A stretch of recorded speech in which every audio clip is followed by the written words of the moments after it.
va parler des VC, ou des VC, comme le disent parfois des entrepreneurs véridiques, fâchés un peu avec l'anglais. Alors donc, les VC, vous en avez vu dans le jury, sont des investisseurs dont c'est le travail d'investir. Ils mettent de l'argent dans l'entreprise et les accompagnent dans leur croissance. Je vais vous expliquer un peu qui je suis et pourquoi je suis là aujourd'hui et pourquoi ce sujet me tient particulièrement à cœur. En fait, moi là-bas, j'étais chercheur en maths info. Vous allez me dire quel est le rapport? Il n'y en a pas. J'ai fondé 2 startups. La première a été un échec cuisant. J'ai beaucoup appris, mais c'était un échec vraiment cuisant. Et la deuxième, ça s'est beaucoup mieux passé. J'ai eu la chance de pouvoir revendre ma startup après quelques années. Et je me suis dit, mais c'est quand même intéressant parce que je suis la même personne, il ne s'est pas écoulé beaucoup de temps, et j'ai eu 2 trajectoires complètement opposées. Je me suis dit, j'aimerais bien accompagner les entrepreneurs et les aider à parfaire les erreurs que j'ai faites et essayer de leur donner du feedback sur ce qu'ils font, les accompagner dans leurs décisions stratégiques ou opérationnelles. Donc je suis devenu mentor dans des accélérateurs. Ce n'était pas mon travail, c'était à côté de mon travail. Et j'accompagnais les entrepreneurs. Je me suis dit, mais c'est incroyable, c'est un privilège, ce travail-là, cette activité-là. J'aimerais en faire mon travail. Et donc, je me suis dit, quel travail c'est? Parce que mentor, il n'y a personne qui va vous payer pour être mentor. Ce n'est pas un full-time job. Et puis, un jour, j'ai découvert ce travail. Ce travail, c'est VC. Je sais que ça peut surprendre, et j'aimerais vous en parler aujourd'hui. Moi, pendant tout ce parcours, je me suis aperçu de quelque chose, c'est qu'en fait, beaucoup d'entrepreneurs ne comprennent pas les VC. On a beau avoir plein de guides pour la levée de fonds, plein de guides pour pitcher, etc. Ça vous dit le comment, mais ça ne vous dit pas pourquoi et quoi. Moi, en tant qu'entrepreneur, j'étais allé pitcher les VC, et très honnêtement, maintenant que je suis moi-même VC, je me dis, mais je ne comprenais rien, j'étais complètement à côté de la plaque. Alors, il est vrai aussi, mais ça c'est un autre sujet pour un prochain talk, que parfois on a l'impression que les VC ne comprennent pas non plus les entrepreneurs, mais ça c'est un autre sujet. Et au quotidien, maintenant, dans ma nouvelle activité, je côtoie des entrepreneurs au jour le jour, et à chaque fois que je discute avec un entrepreneur, dans 95% des cas, je me rends compte qu'il ne sait pas vraiment qui je suis, ce que je fais.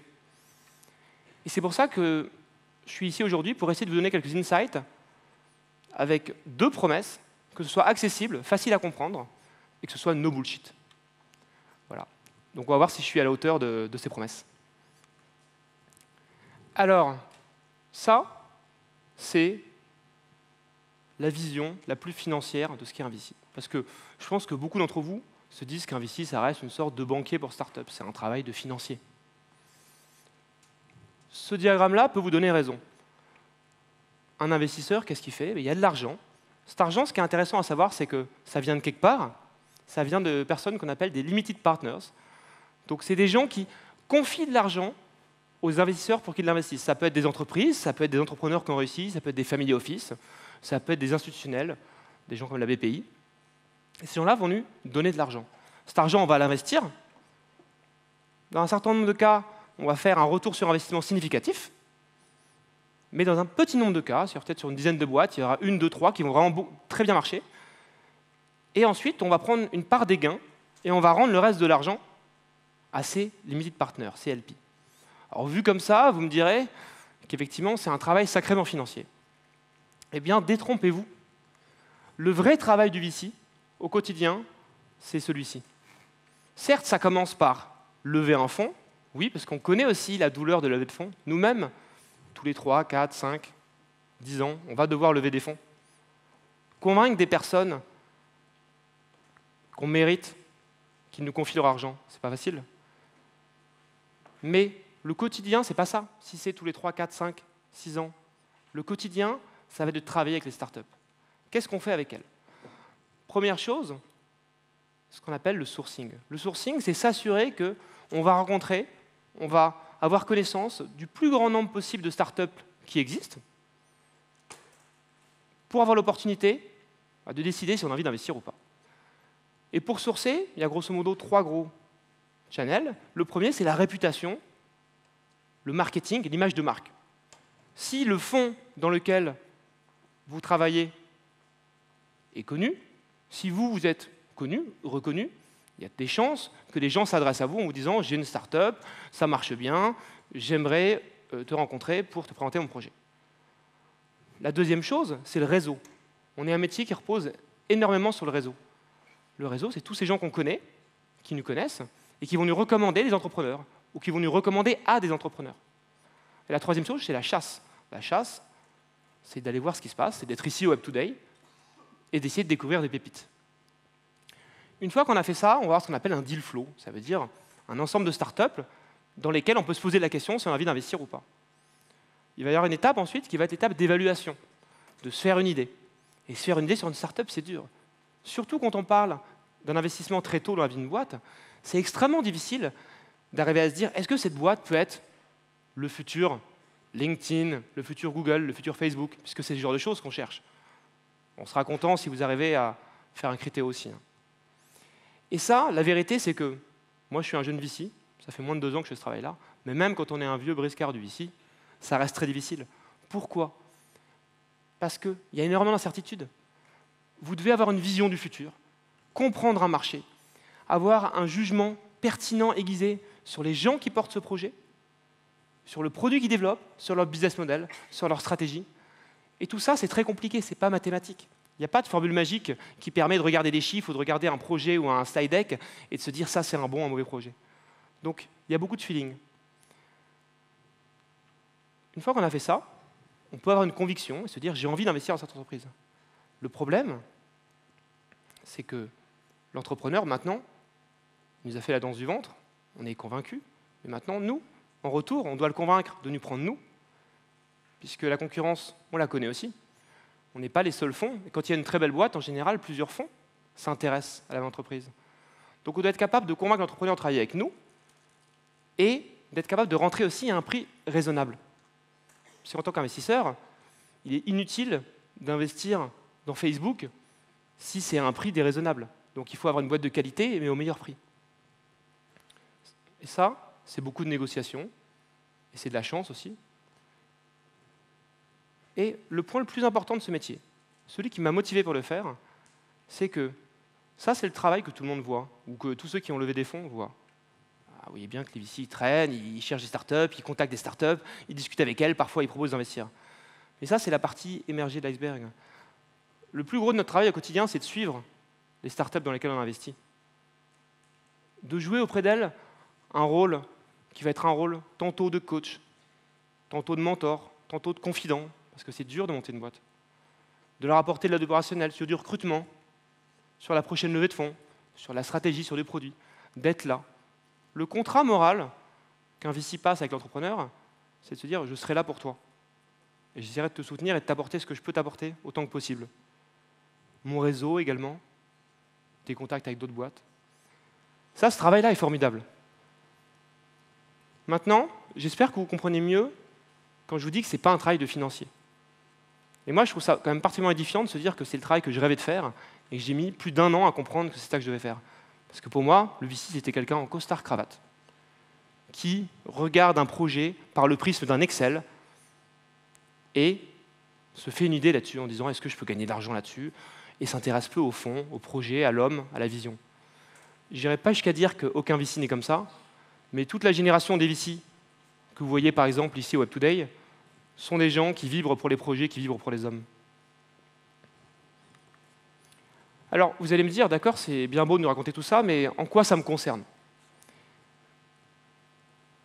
Si vous voulez comprendre les objectifs d'un VC, ses contraintes et son comportement, ces 2 diagrammes sont clés. Le VC, il a en permanence 2 choses en tête. La première, celle du quotidien, c'est son rapport aux entrepreneurs. Mais la deuxième aussi, c'est cette nécessité, à long terme, à un horizon d'une dizaine d'années, de délivrer de la performance financière. Et le VC, ses réactions, elles sont toutes guidées par ces 2 choses. Les startups et le ROI qu'il devra offrir à CLP. Maintenant, le but, ça va être de plonger un peu plus dans l'esprit du VC. Essayer de vous expliquer comment on raisonne, ce qu'on cherche. Le premier point, si on veut bien passer au slide suivant, on y arrive. Les entrepreneurs, souvent, ils idéalisent un peu l'investisseur. Ils se disent, ils voient plein de boîtes. Et s'il me dit non, c'est que ma boîte, il doit avoir de bonnes raisons de dire non. Pas toujours. On est un travail dans lequel on assume complètement le fait d'avoir tort. On a très souvent tort. Parce qu'en fait, notre travail, c'est de parier. Dans la notion de pari, il y a une notion de risque et une notion d'incertitude. Et ça, on l'assume complètement. Donc quand on vous dit non, on peut avoir des convictions, mais la plupart du temps, on n'a pas du tout la prétention de dire non parce que ton projet ne marchera pas. Ce qu'on dit, c'est non, aujourd'hui, ça ne m'intéresse pas d'investir dans ton entreprise. C'est très différent. D'ailleurs, la réalité aussi, c'est que quand on dit oui, on n'est pas sûr non plus. Ce serait trop facile. C'est pour ça que je vous disais que sur une dizaine de startups, il y en a peut-être 1, 2, 3 qui vont vraiment très bien réussir. Donc ça veut dire qu'on se trompe quand même dans la majorité des cas. Ça, c'est vraiment quelque chose qu'on assume complètement. Et autre chose à comprendre, et qui va être une clé à mon avis de lecture de l'investisseur, c'est que l'investisseur, son facteur limitant, c'est le temps, ce n'est pas l'argent. L'argent, quand on n'en a plus, on relève un nouveau fonds pour investir à nouveau dans les startups. Le temps, par contre, on est comme tout le monde. On en a 24 heures par jour. Sauf qu'à la différence de beaucoup de gens, on a un problème, c'est qu'on est extrêmement sollicité. Puisque bien sûr, des gens qui lèvent des fonds, qui veulent lever des fonds, il y en a énormément. Les startups, c'est devenu quelque chose d'extraordinaire qui attire énormément les jeunes diplômés. Donc les startups qui se lancent, il y en a énormément. Et donc les gens qui se disent moi j'aimerais bien avoir de l'argent et bien avoir le support d'un fonds d'investissement, il y en a beaucoup. Et le problème qu'on a, c'est qu'on ne peut pas répondre à toutes ces personnes-là. Et ça aboutit à une déception que moi j'ai pu avoir en tant qu'entrepreneur quand je levais des fonds et que beaucoup d'entrepreneurs ont aujourd'hui. La déception, c'est que dans 99% des cas, on vous dit non. Et souvent, on vous dit non même très vite, sans avoir pris le temps de vraiment creuser le dossier. Et ça, c'est profondément frustrant. Vous consacrez votre vie à un projet, la plupart de votre temps est sur ce projet, vous y croyez à fond, et il y a des personnes à qui vous l'envoyez, qui vous pitchez au détour d'un couloir, qui, au bout de 2 minutes, au bout d'un mail, vont dire « ça ne m'intéresse pas ». Comment ça ne m'intéresse pas? Ça ne l'intéresse pas. Je veux dire, il n'a même pas pris le temps d'écouter. Malheureusement, si je vous dis qu'on reçoit, par exemple, en moyenne, un VC va recevoir 10 emails par jour et qu'on a le temps pour un pitch, puisqu'il n'y a pas que les emails qu'on reçoit, il y a aussi le network, la chasse, etc. Et puis il y a tout le reste du travail. Ben, vous comprendrez bien que malheureusement, on ne peut pas consacrer 1 heure à chaque projet. Même 1 heure, ce n'est pas grand-chose, mais il y en a tellement des projets. Ça a été une vraie déception que j'ai vue en tant qu'entrepreneur et une vraie difficulté à gérer en tant que VC, parce que c'est-à-dire qu'il faut dire non à des gens. Et non à des gens qui aimeraient beaucoup pouvoir vous présenter leur projet, avoir vos feedbacks et potentiellement l'opportunité de recevoir de l'argent de votre part et du support dans la durée. On doit dire non. Moi, ce métier m'a appris à dire non. Autre chose, une autre déception, parce que j'ai conscience que les interactions avec les VC sont souvent très déceptives, c'est que les standards d'un investisseur, le genre de choses qu'il va rechercher, c'est des choses très rares. Je vous donne un exemple. Un entrepreneur va venir, il fait une application mobile. Il a fait 500 000 téléchargements en 6 mois, peut-être sans marketing. C'est exceptionnel, objectivement. Très peu d'entrepreneurs arriveront à ça. Mais en tant qu'investisseur, si je devais investir dans tous les projets qui ont fait 500 000 téléchargements, en 6 mois, je pense que j'en ferai 10, 15, 20 par an.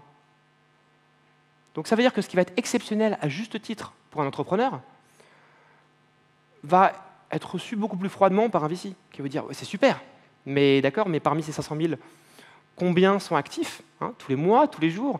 Et puis, par la suite, comment tu vas faire pour passer ce nombre à 5 millions, puis 50 millions? Et puis même si tu y arrives, qu'est-ce que ça va devenir? Comment tu vas en faire un gros business? Et ça peut aussi être une déception. Et le dernier point que j'aimerais évoquer sur cette partie des déceptions entrepreneuriales face au VC, c'est celle du moment. En 2016, je veux dire quelque chose, c'est très très dur de lever avec une présentation PowerPoint. Il en faut une, mais si vous n'avez que ça risque de ne pas marcher. Les investisseurs, ils veulent voir des projets dans lesquels il y a quelque chose qui a déjà été prouvé. Ils veulent des entrepreneurs qui ont réussi à faire quelque chose avant d'aller voir le VC. Si votre démarche, c'est de se dire, voilà, regardez ce projet, j'ai l'équipe, j'ai besoin de 500 000 € pour sortir mon produit, dites-vous que vous êtes en compétition avec 9 autres dossiers, dont peut-être certains font la même chose que vous, qui n'ont pas attendu l'argent de l'investisseur pour avancer. Et nous, on va chercher forcément des gens qui, malgré l'adversité, malgré la difficulté que c'est, ont cette débrouillardise, ont cette ténacité, ont cette frugalité d'arriver sans notre apport, à avancer. Et autre chose, c'est qu'un investisseur n'a pas envie, en général, de financer 2 ans de R&D. L'investisseur, ce qu'il veut, c'est avoir une start-up qui est prête à croître. On se dit, si je mets mon argent aujourd'hui, c'est pour que dans 6 mois, puis 12, puis 18, elle s'envole. Pas pour préparer le décollage qui aurait lieu dans 6 mois, 12 mois, 18 mois. Et ça aussi, c'est quelque chose de très important à comprendre. Vous êtes dans un marché concurrentiel. D'autres startups avancent sans attendre d'avoir l'argent investi.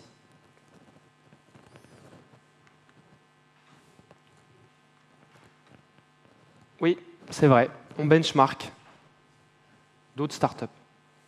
Souvent, quand on voit un projet, c'est quelque chose d'assez extraordinaire. On en a vu 3, 4, 5 dans les 6 mois d'avant qui font quelque chose de très similaire. Mais on sait qu'on en reverra 3, 4, 5 dans les 6 mois d'après qui font des choses assez similaires. Donc, le regard qu'on porte sur un projet, c'est un regard qui va être sur ce projet en particulier, mais tu vois, dans une logique d'aller se dire, mais parmi tous les projets que j'ai vus et que potentiellement je verrai dans le futur, est-ce que j'ai des raisons de penser que ça va être le meilleur? On serait un peu fou ou un peu bête d'investir dans un bon projet, sachant que d'autres font la même chose. Nous, chez Partech, on a des bureaux à San Francisco, Paris et Berlin. On couvre la Silicon Valley et l'Europe. Avant que je les rejoigne, il m'avait dit, tu verras, les idées, les projets, ils naissent un peu partout au même moment. Ben c'est vraiment impressionnant, comme c'est vrai. Vous allez vous retrouver d'un coup sur un mois donné avec 3, 4 projets qui viennent de pays différents, ou parfois du même pays, qui font la même chose. Et l'investisseur, il a une cartouche. Parce qu'on ne va pas investir dans la même boîte des concurrents en Europe et aux États-Unis. On peut choisir qu'un cheval. Donc il faut bien garder ça en tête. Alors ça m'amène à un point qui est, à mon avis, le point qui est le plus gros fossé entre les entrepreneurs et les VC, entre beaucoup d'entrepreneurs en tout cas. C'est le genre de choses qu'un VC cherche. On cherche des startups qui ont une ambition et un potentiel énorme. Je pense que vous avez tous entendu parler des licornes. Les investisseurs cherchent ce genre de boîte-là. Même quand vous allez lever 1 million d'euros auprès d'un VC, ce qu'il faut vous dire, c'est que le but, c'est de faire une boîte à 100 millions, pas une boîte à 10 millions. Même en n'ayant levé qu'un petit million d'euros. C'est déjà pas mal, vous me direz. Pourquoi? 10 millions, ça paraît énorme quand on est fondateur d'une boîte. On se dit, 10 millions, j'ai 30% de la boîte, on est 2 cofondateurs, ça fait un chèque de 3 millions, oui, c'est beaucoup. Mais pour le VC, finalement, ça va faire x3, x4. Si sur les 20% de ses meilleures boîtes, le VC fait x3 ou x4, je vous laisse faire le calcul, l'équation ne va pas marcher. Qu'est-ce qui se passera? À la fin du fond, 10 ans plus tard, eh bien, nos LPs, ils nous diront, c'est bien, vous êtes bien sympa, mais nous, on vous a donné de l'argent et vous en avez perdu une partie. Et c'est là qu'on reboucle avec la dimension financière. Donc il ne s'agit pas juste de trouver des visions auxquelles on croit, des personnes qu'on a envie d'accompagner, il s'agit aussi de s'assurer qu'on a un raisonnement qui nous amène à penser qu'on peut avoir un ROI sur ce projet-là. Alors la question que les gens nous posent souvent, c'est quels sont vos critères? La première chose à savoir, c'est que, en fait, il y a très très peu d'entreprises qui vont les respecter, ces critères. La plupart d'entreprises ne peuvent pas lever avec un VC et ne devraient pas lever avec un VC. Et même si vous pouvez, ça ne veut pas dire que vous devez le faire. Parce que si vous voulez faire une belle boîte, que vous gérez en bon père de famille, qui va avoir une croissance tranquille, qui va employer des gens, qui va vous rendre heureux, c'est un très beau projet entrepreneurial. C'est juste pas le genre de projet qui est compatible avec un VC. Le VC va chercher une boîte qui va aller à une vitesse folle, accélérer, parfois au risque de se mettre en péril. Et donc la question qu'on nous pose souvent, c'est de dire, mais alors si je fais une app mobile, il me faut combien de downloads pour vous intéresser? Moi, je n'ai pas de réponse à cette question. Je n'ai pas de réponse parce que quand on investit tôt dans la vie de la boîte, moi j'ai investi en ce qu'on appelle l'amorçage, le site, donc des boîtes très jeunes, on n'a pas une réponse universelle à ces questions. Ça va dépendre de beaucoup d'autres facteurs. Ce que j'ai fait ici, c'est un framework pour répondre à cette question. Il a le mérite d'exister. Il ne faut pas y voir quelque chose de trop rationnel, parce que la manière dont on va évaluer une startup dans ce framework, elle n'est pas rationnelle du tout, mais c'est pour vous donner une idée du type de choses qu'on cherche. Ce framework, d'ailleurs, il n'est pas juste pour un investisseur, il est pour tout entrepreneur, pour se dire, est-ce que finalement j'ai une startup qui a le potentiel d'aller très loin? Et si la réponse est non, d'ailleurs, ce n'est pas grave du tout. Il faut juste que ce soit cohérent avec les choix de financement que vous prendrez et puis avec l'ambition personnelle que vous avez. Une belle start-up, c'est avant tout une grosse opportunité marché. C'est le premier des 4 M. Une grosse opportunité marché, c'est des gens bien définis qui ont un problème réel. Ça peut paraître simple. Très peu de start-up sont capables de définir précisément les gens qu'elles visent et d'avoir des preuves que le problème dont elles parlent est réel. Il faut ensuite avoir un positionnement compétitif clair. Des gens intelligents, il y en a beaucoup. Donc il y a de grandes chances que vous ne soyez pas le seul à avoir vu ce problème. Donc la question à se poser, c'est qu'est-ce qui existe aujourd'hui pour résoudre ce problème, pour répondre à ce besoin? Et comment vous êtes différent? Vous êtes jeune, vous êtes 3, vous êtes 4, vous êtes 5, vous venez d'être créé. Pourquoi vous pensez pouvoir vous trouver une place parmi tous les gens de l'écosystème? C'est une question profonde. Ensuite, il faut que le marché soit grand. Parce que pour faire une boîte à 100 millions, je ne sais pas si vous en connaissez beaucoup, il n'y en a pas beaucoup. Il n'y en a pas beaucoup en France. Pour faire une boîte à 100 millions, il va falloir faire quand même, en général, du chiffre d'affaires. Pour faire du chiffre d'affaires, il va falloir un gros marché. Et quand on dit gros, pour un VC, souvent, ce n'est pas un marché de quelques centaines de millions, c'est plutôt un marché en milliards. Et le marché, c'est quoi? Le marché, ce n'est pas un objet abstrait. On va dire, le marché du luxe, c'est 200 millions. Moi, je fais un truc, 200 milliards, pardon. Je fais quelque chose dans le luxe, donc mon marché, c'est 200 milliards. Non, c'est une question beaucoup plus pragmatique qui doit vous obséder en tant qu'entrepreneur. C'est de se dire, ce que je fais là aujourd'hui, c'est quoi le plafond? Ça veut dire que si tous les clients que je vise étaient clients magiquement demain de ma solution, quel serait mon chiffre d'affaires sur une année? C'est ça la taille de marché. Et le dernier point, c'est la réponse à la fameuse question « Pourquoi maintenant ?» Parmi les tendances technologiques, d'usage, de marché, qu'est-ce qu'il fait que vous pensez que c'est aujourd'hui, 2016, le bon moment pour lancer cette start-up? Si vous avez ça, vous avez une belle opportunité marché. On est encore très loin d'avoir une start-up. Ensuite, il faut un modèle pour adresser cette opportunité. Un modèle, c'est avant tout un produit qui va être créateur de valeur et qui va être différencié. Vous savez, on dit souvent qu'un produit, il faut qu'il soit 10 fois meilleur et pas 2 fois meilleur pour permettre de s'imposer face à la concurrence. Il va falloir ensuite une manière de faire connaître ce produit et de faire grossir une base de clients, d'utilisateurs. Le meilleur produit du monde qui n'est pas capable de faire croître sa base d'utilisateurs, il va rester confidentiel. Ensuite, il faudra, aujourd'hui ou plus tard, un moyen de monétiser. Alors certes, en général, au tout début de l'aventure, ce n'est pas la préoccupation principale. Déjà, sortir un produit qui a du sens, qui résonne avec un marché, c'est déjà exceptionnel. Mais à un moment, il faudra aussi avoir un moyen de faire de l'argent avec ce produit. Et de l'argent de façon profitable. Pas dépenser 100 € pour en récupérer 80. On devra plutôt dépenser 8 € pour en récupérer 50.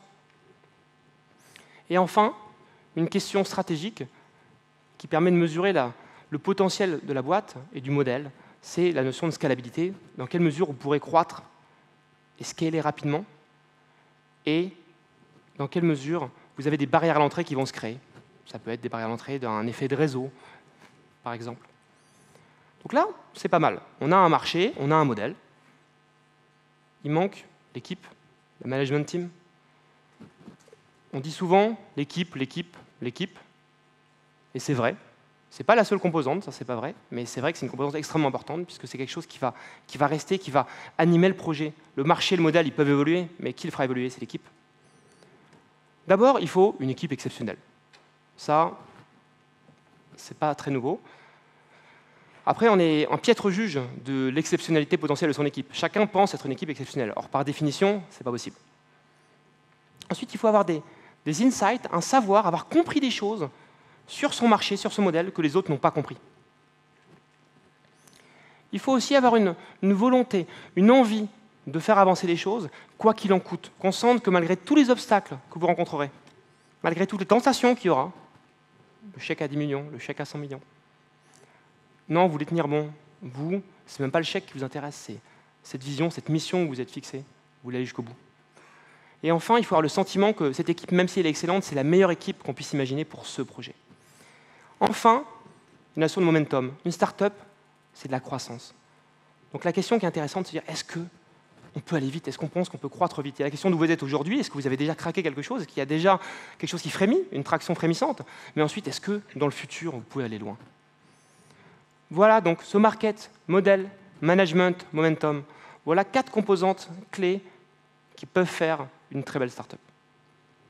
Si vous ne respectez pas un de ces critères, déjà c'est difficile de savoir, ça peut évoluer dans le temps, et ensuite il n'y a pas de drame. C'est juste une grille qui permet de se faire l'idée d'une startup idéale.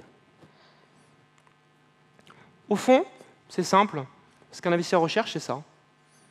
Un début prometteur, ça peut être l'attraction, l'équipe, la technologie, plein de choses, chacun s'en fera un jugement. Un énorme potentiel et une énorme ambition, et un chemin crédible pour arriver de là où vous êtes aujourd'hui à là où vous voulez être après-demain. C'est aussi simple que ça. Et il faut convaincre l'investisseur de ça. Quand on parle de convaincre, on parle de pitch. Les investisseurs, vous avez compris, ils vont se faire un premier jugement très rapidement. Ils n'ont pas beaucoup de temps, beaucoup de projets, donc très rapidement on va se dire ça a l'air de valoir le coup, je vais creuser, ça non. Un bon pitch, c'est quoi? C'est un mélange de 2 choses. Un mélange de storytelling, on raconte une histoire qui donne envie, qui est excitante, qui est crédible, et on fait une démonstration rigoureuse et implacable de ces 4 M, du fait qu'il y a une opportunité marché, que le modèle qu'on construit est disruptif, qu'on est vraiment une équipe exceptionnelle pour porter ce projet, et enfin qu'il y a du momentum, qu'on va pouvoir croître rapidement. Et c'est l'alchimie subtile de ces 2 éléments, dire cerveau gauche, cerveau droit, si vous voulez, pour faire simple, qui va faire le meilleur pitch. Il faut que les investisseurs, ils y croient. Il faut qu'ils comprennent bien ce que vous faites. Il faut qu'ils soient excités. C'est ça le secret dans mon pitch. On va regarder autant la forme que le fond. La forme nous dit beaucoup de choses. Nous, on parie sur les gens, et la forme nous dit beaucoup de choses sur qui sont les gens. Alors, quelques conseils pour finir, avant que la musique ne m'interrompe. J'essaierai de parler plus fort que la musique. Essayez de vous démarquer. Dites-vous, la personne à qui je parle, il y en a 10 comme moi qui viennent lui parler tous les jours, et il y aura peut-être un slot d'une personne à qui il va dire « Ok, on se revoit la semaine prochaine ». Essayez d'être cette personne. Ah, on m'a un peu forcé la main, visiblement. J'aimerais finir par une conclusion qui est que les VC, c'est des êtres humains, et ça peut paraître très basique. Les entrepreneurs ont tendance à l'oublier, on est des êtres humains comme vous, et il faut nous démystifier. Il faut vraiment nous démystifier et vous dire qu'au final, ce qui fait une belle relation, c'est le fit qu'il y aura entre un fondateur, entre un entrepreneur, entre une équipe et son investisseur, et c'est ça qu'il faut chercher.